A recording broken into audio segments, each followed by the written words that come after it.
Kenny Albert is one of very few sportscasters who does the NBA, NHL, NFL, and Major League Baseball. When sports are happening, he is a very busy guy. Yeah, very busy, but right now he's benched. Jamie Edmonds talks with Albert about what he's been up to and what he thinks about sports getting back to business.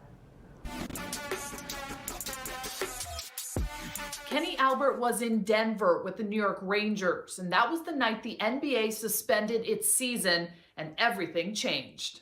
The team was actually scheduled to fly to Phoenix for a game on Saturday, so they wound up staying over once the NBA had postponed that night after the Rudy Gobert situation. And the next day, we had to wait until the NHL Board of Governors conference call. And when we left for the airport at 10:30 Denver time, we still did not know if we were going to fly to Phoenix, Arizona, or back home to New York. And by the time the flight took off, we knew we were headed back home and have been home ever since.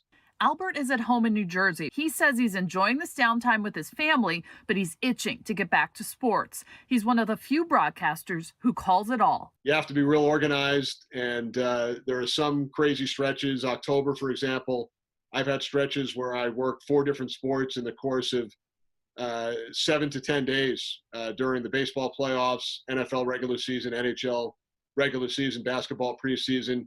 So when might sports return and Albert get back to work? He says he has no idea. That's up to medical professionals and league leaders. He says the scenarios being discussed right now are very interesting. You know, there are some great ideas out there, but there's also a lot that I think has to, be thought about and well planned before any of these situations can actually be put to fruition. Albert says having the NFL draft, even virtually next Thursday, will be a welcome distraction for sports fans. I had to ask him about the Lions. I've worked a lot of fun games there. My last one was this past October against the Giants, a game the Lions won. And I remember the big play in that one was Stafford to Marvin Hall for about 47, 48 yards, touchdown going from right to left from my position in the broadcast booth. But I think they're heading in the right direction. Final question. In all of his years calling games, what's his favorite call? He says he can't pick a favorite, but he can pick a memorable one. The Jose Bautista home run and bat flip in the 2015 American League Division Series, Toronto Blue Jays, Texas Rangers. The 7th inning of that game took 43 minutes. There was all kinds of crazy rules interpretations, and when Bautista hit that home run and flipped the bat, that's something that I'll never forget, and it's a call that I get asked about pretty frequently.